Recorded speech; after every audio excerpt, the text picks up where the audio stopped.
Hello everyone, നമ്മൾ ഇന്ന് ചെയ്യാൻ പോകുന്നത് ഇഞ്ചി തൈരാണ്. ഇഞ്ചി തൈര് തന്നെ പല വേർഷൻസ് ഉണ്ട്. ഇപ്പൊ ട്രിവാൻഡ്രത്ത് ഉണ്ടാക്കുന്ന മാതിരിയല്ല തൃശ്ശൂരും പാലക്കാടും ചെയ്യണത്. ഈവൻ തൃശ്ശൂര് തന്നെ പല സ്ഥലത്തും പല രീതിയിലാണ് ഉണ്ടാക്കുന്നത്.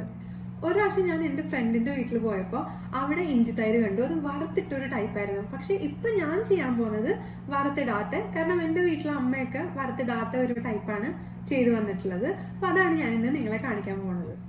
ഇത് വളരെ സിമ്പിൾ ആയിട്ടുള്ള റെസിപ്പിയാണ്. 5 മിനിറ്റിനുള്ളിൽ തന്നെ നമുക്ക് പ്രിപ്പയർ ചെയ്തെടുക്കാം ഇത്. അപ്പൊ ഇതിന് വേണ്ട ഇൻഗ്രീഡിയൻസ് എന്താണെന്ന് ആദ്യം നോക്കാം, പിന്നെ ഇത് എങ്ങനെയാണ് ചെയ്യുന്നതെന്നും കാണാം. ഇതാ ഇൻഗ്രീഡിയൻസ് ഞാൻ എടുത്തു വെച്ചിട്ടുണ്ട്. ആദ്യം വേണ്ടത് നമുക്ക് തൈരാണ്. തൈര് ഒരു ബൗളിൽ എടുത്തിട്ടുണ്ട്.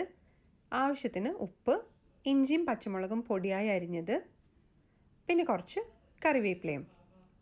മിക്സ് ചെയ്യാനായിട്ട് ഒരു ബൗളും എടുത്തു വെച്ചിട്ടുണ്ട് ഇവിടെ. ഇനി നമുക്ക് ഇഞ്ചിയും പച്ചമുളകും കൂടി ഒന്ന് ചതച്ച് കൊടുക്കാം കേട്ടോ. ചതച്ച് കൊടുത്തു കഴിഞ്ഞാൽ അതിൻ്റെ ഫ്ലേവറൊക്കെ നന്നായിട്ട് കിട്ടും. ഇനി നമുക്ക് മിക്സിംഗ് ബൗളിലേക്ക് ആദ്യം എടുത്തു വെച്ചിരിക്കുന്ന തൈര് ഒഴിച്ചു കൊടുക്കാം.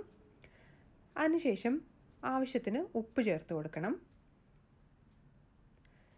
ചതച്ച് വെച്ചിരിക്കുന്ന ഇഞ്ചിയും പച്ചമുളകും ചേർത്ത് കൊടുക്കാം. കറിവേപ്പില നമുക്ക് കൈകൊണ്ട് തന്നെ നല്ല ചെറുതായിട്ട് മുറിച്ചിട്ട് കൊടുക്കാം.